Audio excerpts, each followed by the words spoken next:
chers amis amoureux d'un livre, mille idées, amis auditeurs, amis téléspectateurs, bienvenue dans ce énième numéro qui vous réserve une surprise. Aujourd'hui, nous allons devoir échanger autour d'un livre intéressant qui a pour titre Le silence du père. Le silence du père est un livre qui a été produit par un jeune que vous allez découvrir d'un moment à l'autre, Katambwa Kadima Justice. Le silence du père. Beaucoup de questions qui taraudent les esprits de plus d'une personne. Pourquoi le silence du père? Que cache le silence du père? Eh bien, à travers cet entretien, nous allons devoir tous ensemble, avec l'auteur qui est avec nous, pouvoir échanger sur son œuvre. Monsieur Justice, bonjour et bienvenue. Bonjour, monsieur Jean-Marc. Alors, tout de suite, il y a quelque chose qui frappe. Justice Kadima. Quelqu'un, un nouveau, pour les amis auditeurs et téléspectateurs d'un livre mille idées. Il se pose mille et une questions. Qui est finalement Justice? Justice Kadima est congolais. Justice Kadima est congolais. Il est étudiant à la faculté de droit. Justice Kadima est un nouveau dans le monde de la littérature, donc un nouvel écrivain. Et Justice Kadima est un chrétien catholique. Voilà. Ah, ok, très bien, cher Justice. Généralement, la plupart des écrivains que nous avons eu à recevoir nous content toujours quelque part leur petite histoire, l'histoire qu'ils ont eue avec la lecture. Est-ce que Justice peut aussi nous partager sa petite histoire qu'il a avec la lecture? Évidemment, avec la lecture, ça a commencé depuis tout petit. Voilà, tout petit. À la maison, j'ai 3 sœurs qui généralement avaient l'habitude de se procurer les bandes dessinées et les romans à leur jeune âge. Et donc par curiosité, moi je m'intéressais à la lecture. C'est comme ça que j'ai découvert la lecture et c'est comme ça que je suis tombé amoureux des bandes dessinées et des romans. Et c'est de là aussi que j'ai voulu commencer à écrire. Voilà. Alors aujourd'hui, Justice est désormais non seulement lecteur, mais il est aussi auteur. Effectivement. Et Justice, qu'est-ce que ça fait désormais d'être écrivain? Tu n'es plus simple lecteur, tu es maintenant écrivain et lecteur. Le jour de la présentation du Silence du Père, qu'est-ce que ça fait voir le projet qui a été pendant longtemps sous les tiroirs être publié? Beaucoup de plaisir quand j'ai d'avoir eu des grands noms à mes côtés pour baptiser le livre, mais aussi beaucoup d'humilité parce que c'est le premier ouvrage. Ce sont les 2 sentiments qui m'ont hanté ce jour-là. Et donc, ça fait beaucoup de joie et de plaisir et aussi ça donne encore beaucoup d'inspiration. Donc, j'envisage encore faire mieux plus que ce que j'ai produit là. Voilà. Alors, on va entrer de plein pied dans le roman, okay. Le silence du père. Est-ce qu'on peut nous dire un mot sur le silence du père? Il y a des téléspectateurs et des auditeurs qui se demandent, mais le silence du père, de quoi est-il question dans le roman Le silence du père? Voilà, le silence du père, déjà merci. Le silence du père, il raconte l'histoire de 2 jeunes et 2 parents. Des 2 jeunes face à des parents aussi rigoureux. Donc on raconte l'histoire d'une fille, elle s'appelle Francine, qui est en 5e des humanités, mais qui face à la pression sociale se dit, parce qu'elle a plusieurs sœurs, que si elle ne se marie pas en premier, ses sœurs pourraient aller avant elle et ça fera la honte de la famille. Donc on pourrait dire, comme on dirait dans les jargons actuels, Anachelewa. Et donc, pour que ça n'arrive pas, elle décide alors de se lancer dans une aventure amoureuse avec un homme qui s'appelle Yannick. Yannick, lui, est taximène, il a perdu son père, et c'est lui qui prend soin de sa famille. Et donc, les 2 sont amoureux l'un de l'autre, et les 2 veulent se marier. Francine est encore jeune et les 2 veulent se marier. Mais face à eux, Francine a des parents très rigoureux, malheureusement, qui n'autorisent pas l'union. Et donc, les parents vont s'opposer à cette union, mais Francine va forcer la main de ses parents, qui ne vont pas aussi lâcher facilement. L'histoire va aller jusqu'au tribunal. Et le tribunal va trancher en faveur de Francine. celle-ci va aller vivre avec son âme sœur. Euh, mais ça ne va pas durer, ça ne s'était pas prévu comme, ça ne s'était pas passé comme prévu. Francine et Yannick ne s'entendaient plus. Et donc les couples avaient des disputes ininterrompues. C'est comme ça que Francine va rentrer chez ses parents pour essayer d'arranger. Et les parents vont réunir plutôt la CV va venir, les pères et tous ceux qui étaient familiers à eux, ils vont venir et c'est comme ça que Francine va être unie à Yannick, cette fois-là, régulièrement, et les couples ira vivre heureux. Ah, ok, c'est vraiment une histoire vraiment passionnante parce que ça concerne la société, c'est quelque chose que l'on voit, parce que souvent, et tout au début, vous avez parlé de quelque chose de très intéressant, la pression sociale. Aujourd'hui, depuis un temps, il y a cette pression sociale qui s'exerce surtout sur nous les jeunes, et sur certains parents aussi. C'est que la pression, elle va vraiment dans tous les sens possibles. Aujourd'hui, tout jeune veut avoir un smartphone dernier cri, tout jeune veut ressembler à la vedette qu'on voit, qui est une star de télé-réalité. Cette pression va jusque même au choix des études. Certains se disent, tiens, comme tout le monde va, par exemple, en faculté des lettres, ben moi aussi je vais en faculté des lettres, ou la maison voudrait que j'aille faire ceci. Qu'est-ce que tu peux dire aux jeunes par rapport à la pression sociale? Un petit conseil par rapport à la pression sociale. Est-ce que on doit chaque fois céder à la pression sociale, faire ce que les autres veulent, ou il faudrait à un certain moment qu'on prenne un peu de distance pour essayer de faire ce que nous voulons vraiment faire par nous-mêmes? Ok, merci. Face à la pression sociale, moi je dirais, nous sommes jeunes et à cette étape de la jeunesse, nous avons des troubles, certains troubles qui sont en nous, qui sont naturels. Mais face à cela, nous avons des gens aussi qui ont vécu avant nous. Donc des gens qui nous ont précédés et qui ont une certaine expérience, qui doivent nous prodiguer des conseils, chez qui nous devons aller prendre des conseils. Mais aujourd'hui aussi, il faudra aussi, voilà, c'est cultiver par la lecture par exemple, découvrir certaines histoires. Et alors là, on pourra surmonter voilà, cette pression. Pression sociale. Très chers amis téléspectateurs, amis auditeurs, vous venez de suivre qu'il est très important d'être prudent compte tenu de la pression sociale que l'on peut ressentir à gauche ou à droite. N'hésitez pas à prendre de conseils, n'hésitez pas à demander conseil. Et d'ailleurs, pour les cas du roman, on voit que il y a la CEV, donc l'Église qui entre en jeu pour essayer de trouver solution au problème qui a été posé. Alors, le silence du père, pourquoi seulement le silence du père et non le silence de la mère, par exemple? Ok, merci beaucoup. C'est intéressant d'expliquer pourquoi les silences du père. Alors, tout part de la culture africaine. Dans la culture africaine, précisément au Congo, le père est celui qui a l'autorité sur les enfants. Bon, pour certaines cultures, bien sûr. Et c'est lui qui décide sur tous ses enfants. Et donc, la parole du père a une certaine autorité a une certaine influence sur les enfants. Quand les pères bénissent l'enfant, la bénédiction peut suivre les pères. Et quand les pères maudits, la bénédiction peut, la malédiction peut suivre l'enfant. Et donc, ici, dans ce roman, le père fera un silence. Donc, son silence va conduire sa fille vers un mariage qui n'était pas bon pour elle. Et donc, c'est de là que je tire le titre Les silences du père. Voilà. Alors, dans ta présentation, tu nous as dit, Justice, que tu étais étudiant en droit.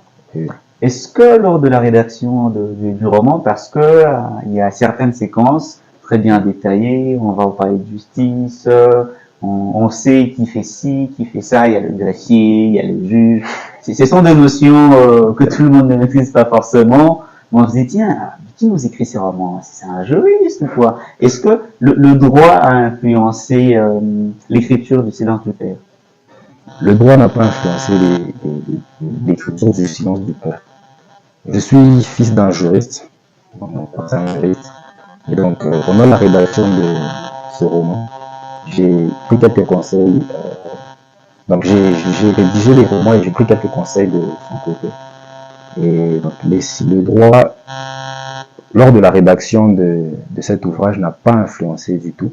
Mais sinon, je pense que dans les prochains ouvrages, le droit influencera vraiment l'écriture des autres ouvrages.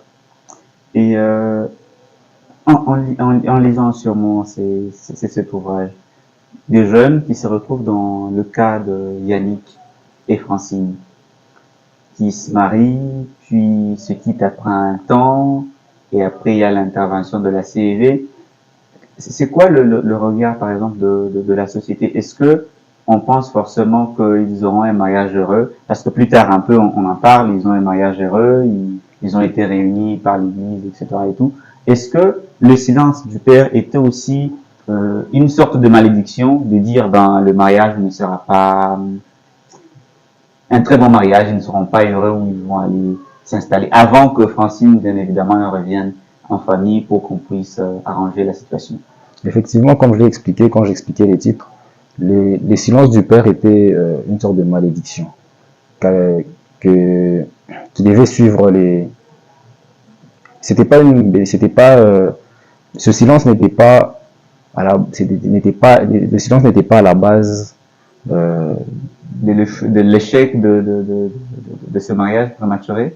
Non. Je voulais dire les silences n'étaient pas c'était pas un silence pris dans le bon côté de l'histoire. Okay. Donc c'était un silence pris par la colère, par un sentiment de méchanceté, c'était un silence pris dans ce sens-là. Et donc c'était une sorte de malédiction qui devait suivre. Et je pense que voilà, le silence, c'était une sorte de malédiction. Et tu as fait recours à la CEV, l'Église.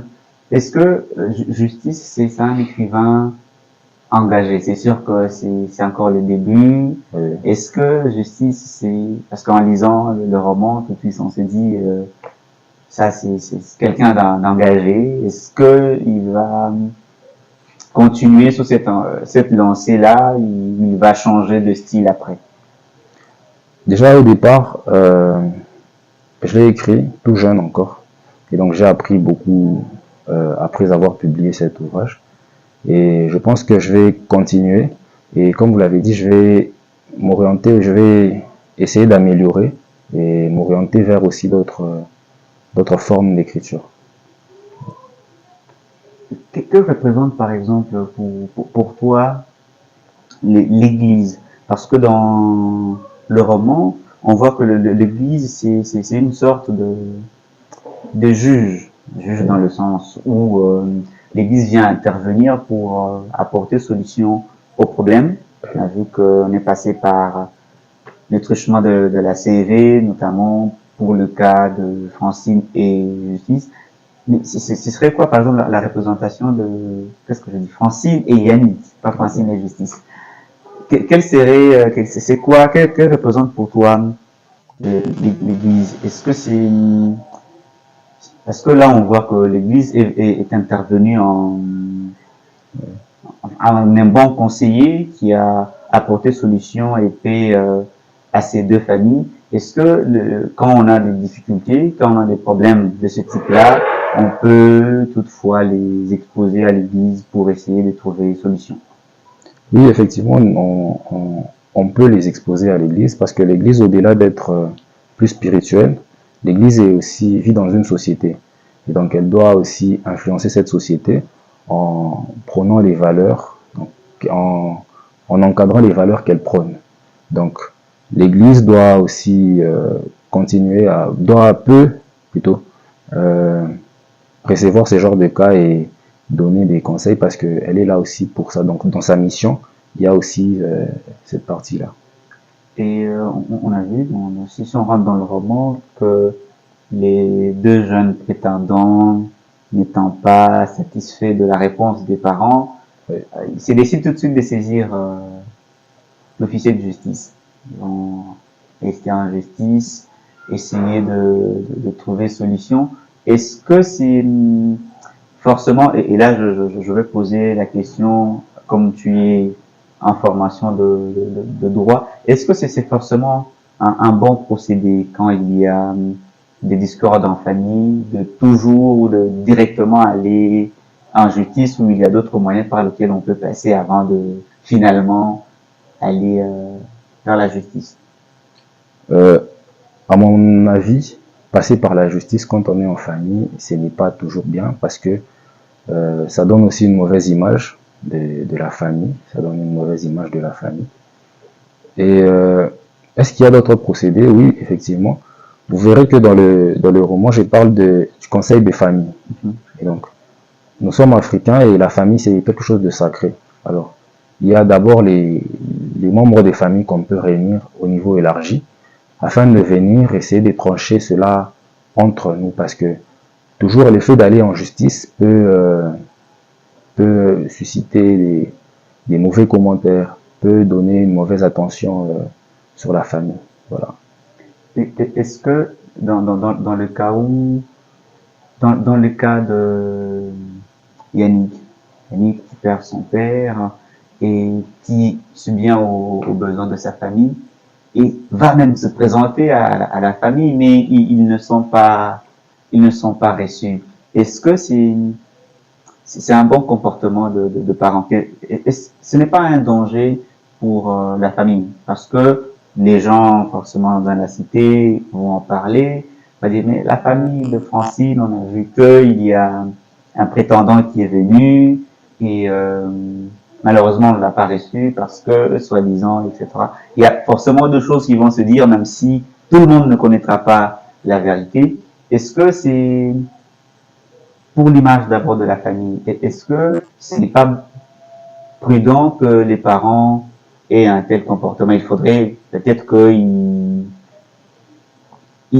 essayent de faire autrement les choses. Et toi, en tant qu'écrivain, forcément, tu t'es inspiré de la société. Tu as vu des parents qui gardent silence lors des situations de ce style. Est-ce que garder silence, ce ne serait pas un danger pour les personnes qui voudraient se mettre en couple s'ils n'ont pas l'approbation des parents? Voilà. Garder silence de la part des parents. Oui. Voilà. Garder silence de la part des parents dans la société peut être un danger. Un danger parce que, comme je le disais tantôt, les jeunes sont exposés à certains troubles de la jeunesse. Et donc, ceux qui sont passés avant connaissent mieux. Et si ceux qui sont passés avant gardent toujours silence, les jeunes vont vouloir faire ce qu'on leur dit. Et donc, il est nécessaire que les parents parlent aux enfants. Mais aussi, à ce niveau, il faudra ajouter que les parents doivent savoir aussi comment parler aux jeunes. Parce que les jeunes, plutôt les jeunes, il faut savoir choisir les mots, comment les faire. Parce que si on ne le fait pas bien, on risque de faire fuir ces jeunes, de les repousser. Et en les repoussant, ils peuvent encore commettre beaucoup d'erreurs qui peuvent les exposer à d'autres dangers.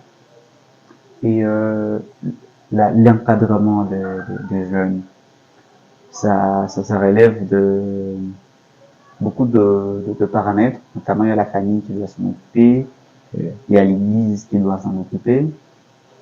Est-ce que si, pour le cas de Francine, elle était directement allée voir les membres de la CIV ou son curé à la paroisse pour dénoncer ce cas-là, est-ce que ça ne serait pas mal perçu par les parents? Puisque là, il y a des jeunes qui nous suivent, qui nous écoutent, qui ont déjà vu des cas pareils. Ce n'est pas les silences du père ou de la mère, mais c'est plutôt les silences de la fille ou du jeune homme qui va se suicider parce que les parents n'ont pas pu accepter les prétendants, parce que est-ce que les parents ne peuvent pas essayer d'être beaucoup plus regardants par rapport au choix, puisqu'on a comme l'impression que certains parents veulent calquer le modèle de prétendants de leurs enfants sur eux. Disent non, si vous voulez par exemple un fiancé, il faut qu'il soit à peu près comme votre père. Est-ce que ce n'est pas un danger pour les parents qui repoussent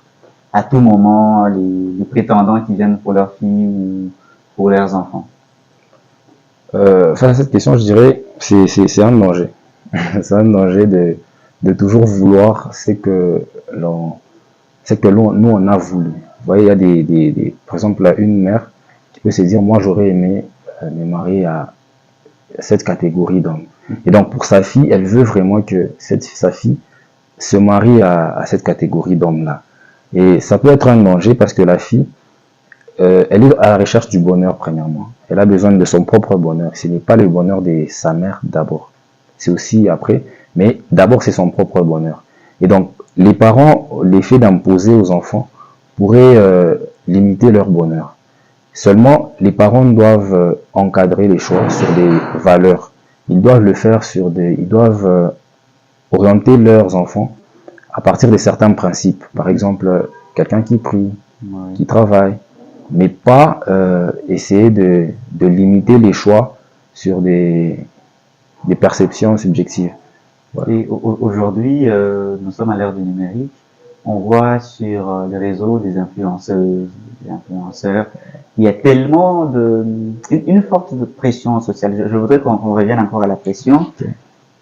La plupart ou la majorité de TikTokeuses ou des influenceuses posent de critères pour l'homme idéal.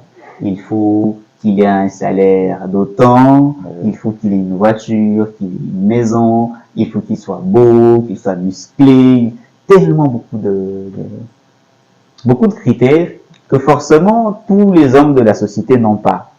Et du coup, pour ces jeunes filles, derrière leur écran, elles voient que tel qui est une personnalité publique a dit que si jamais vous voulez avoir un fiancé, il faudrait qu'il ait autant d'argent, qu'il ait une voiture, qu'il ait ceci, qu'il ait cela. Est-ce que ce ne serait pas dangereux pour ces jeunes filles? Parce que si jamais le prétendant découvre que c'est ce que la fille veut, l'homme est capable de tout. Il peut aller chercher ce qu'il peut faire à son niveau pour essayer d'épater la jeune fille, pour plus tard peut la décevoir. Est-ce que ce n'est pas dangereux de copier facilement comme ça ce qui est dit sur Internet et essayer de le mettre directement dans... À mon avis, c'est un très grand danger de ne pas discerner. Les influenceurs aujourd'hui exercent vraiment une grande pression sociale, vous avez raison. Ils exercent vraiment une grande pression que les jeunes croient à tout ce qu'ils disent. Et moi je pense que c'est un grand danger. Mais face à ce danger, il y a ce domaine dans lequel nous sommes, qui est la littérature, donc les livres. Les livres ont plusieurs exemples, ont plusieurs choses qui peuvent aider ces filles à ne pas tomber dans ça. Donc, si aujourd'hui elles doivent, un conseil que je dois les donner, si elles veulent, voilà, s'épanouir, elles veulent vivre un véritable bonheur, n'est pas toujours se livrer, toujours discerner premièrement, toujours discerner ce qu'on écoute, parce que tout ce qu'on écoute n'est pas forcément bien. Donc, il faut avoir premièrement le discernement, donc discerner ce qu'on écoute. Ensuite, moi, je vais conseiller la lecture. Parce que sur ce point, moi, je suis tombé sur un ouvrage, si vous permettez que j'en parle. Oui. Il s'appelle Alter Ego, de David Cahe. Alter Ego, il raconte l'histoire de deux personnes prédestinées. Alors, il part de la mythologie grecque. Il dit dans la mythologie grecque qu'il y avait androgyne.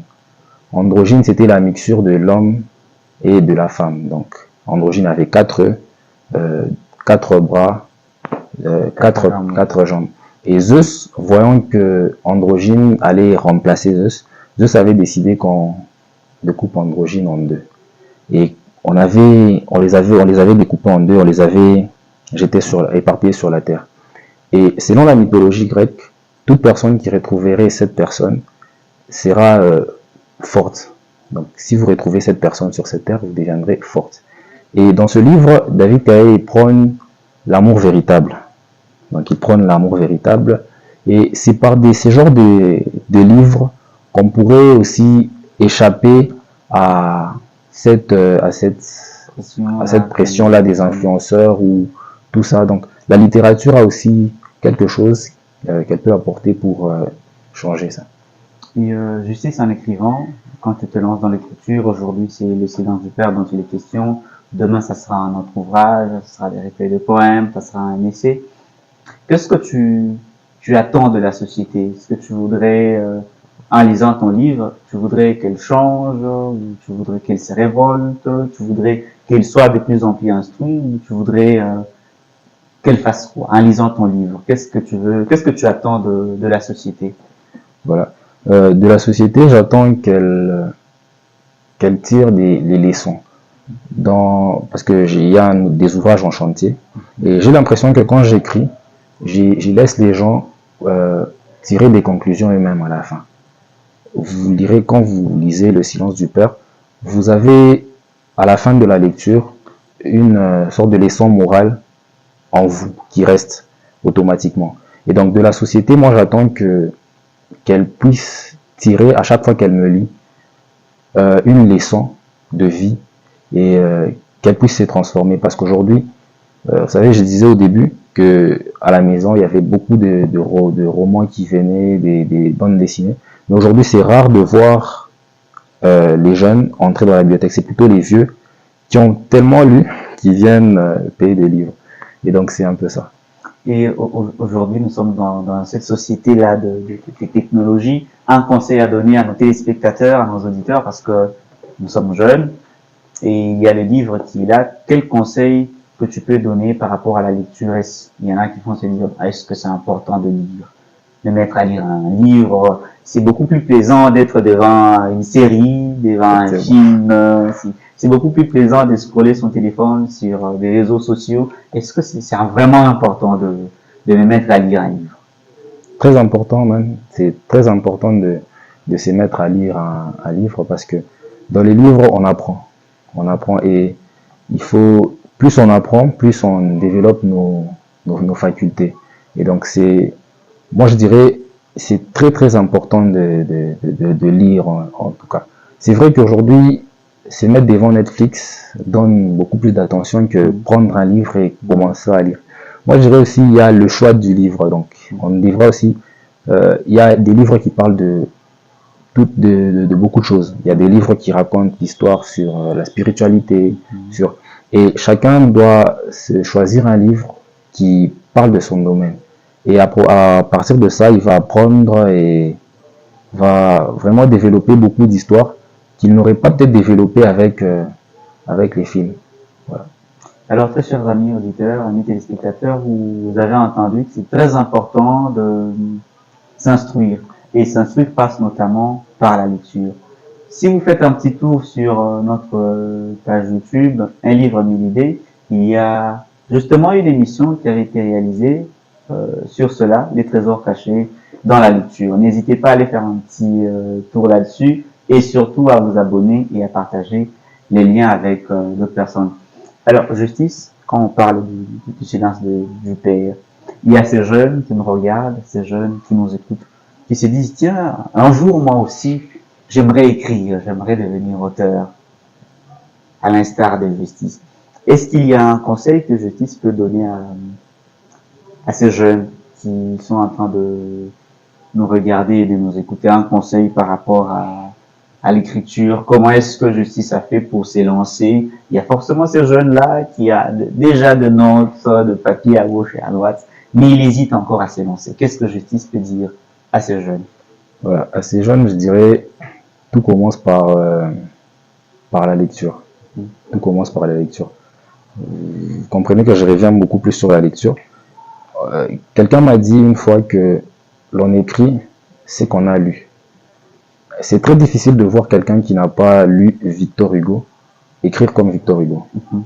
C'est souvent quand on a lu les écrivains comme Pichibanda et Zaminga, on a l'impression que quand on écrit de la même manière qu'eux. Et donc, la lecture, c'est d'abord la première chose qu'il faut faire. Et ensuite, essayer de prendre du temps. J'ai compris aujourd'hui que ça prend du temps d'écrire un livre. Ça prend du temps de concevoir des idées bien réfléchies. Et aussi d'essayer, d'oser. En fait, oser, c'est une chose, c'est quelque chose qui est très important parce qu'il y a des jeunes que je connais qui écrivent tellement bien mais qui n'ont jamais osé. Voilà, donc je peux dire la lecture, oser et aussi voilà, oser et lire. Alors ça a été bien dit, oser, lisez. On ne cessera jamais de le dire. Et le Lisez, temps aussi, le lisez. temps, voilà. Ah, Le temps. prendre aussi son temps. Prendre En aussi tout cas, son ça temps à c'est. écrire. Ah, prendre son temps à écrire. Donc, ce n'est pas parce que vous avez écrit aujourd'hui que demain, directement, vous aurez un livre. Vous serez peut-être surpris de découvrir un jour, de rencontrer un écrivain qui vous dit qu'il a mis 5 ans, 6 ans, 4 ans à écrire un livre. Un livre que vous pouvez lire en une journée, en 1 heure, en 30 minutes, mais c'est le fruit d'un travail acharné. Alors, je vais lire un extrait de la postface qui a été faite par Jeannot Bakasanda. Il dit ceci. Ce livre est le premier récit d'un jeune écrivain au prénom allégorique et évocateur de justice, Katambo Kadima. Il met en scène deux aspects manichéens de l'amour face à la passion et au devoir. Francine, fille aînée d'une fratrie de 5 enfants, prend un grand risque en interrompant ses études pour s'amouracher à un jeune taximan, inconnu de sa famille, au mépris total de la vie de ses parents. Elle pousse même l'audace jusqu'à porter plainte en justice contre son géniteur, accusé d'obstruction méchante à leur mariage. Et donc c'est cette histoire développée par Justice, chers amis téléspectateurs, chers amis auditeurs, rappelle bien d'autres histoires. Vous pouvez vous souvenir de l'histoire de Roméo et Juliette. Ça va presque dans le même sens, bien que ce soit dans des environnements différents. Un livre 1000 idées, c'est beaucoup d'idées en très peu de temps. Nous avons été contents de recevoir aujourd'hui Monsieur Justice Kadima, à qui nous disons merci d'avoir répondu à notre invitation. Merci, et c'est moi aussi qui vous remercie. Alors, très chers amis auditeurs, n'hésitez pas, amis téléspectateurs, passez à la librairie, le livre est disponible, même adresse, avenue Le Mani, numéro 48. Pour vous qui avez aimé ce magazine, dites merci à toute la grande équipe qui ne cesse de se battre pour que ces magazines soient disponibles. Nous vous disons merci à vous tous, à vous toutes qui nous regardez depuis YouTube. Merci et à la prochaine.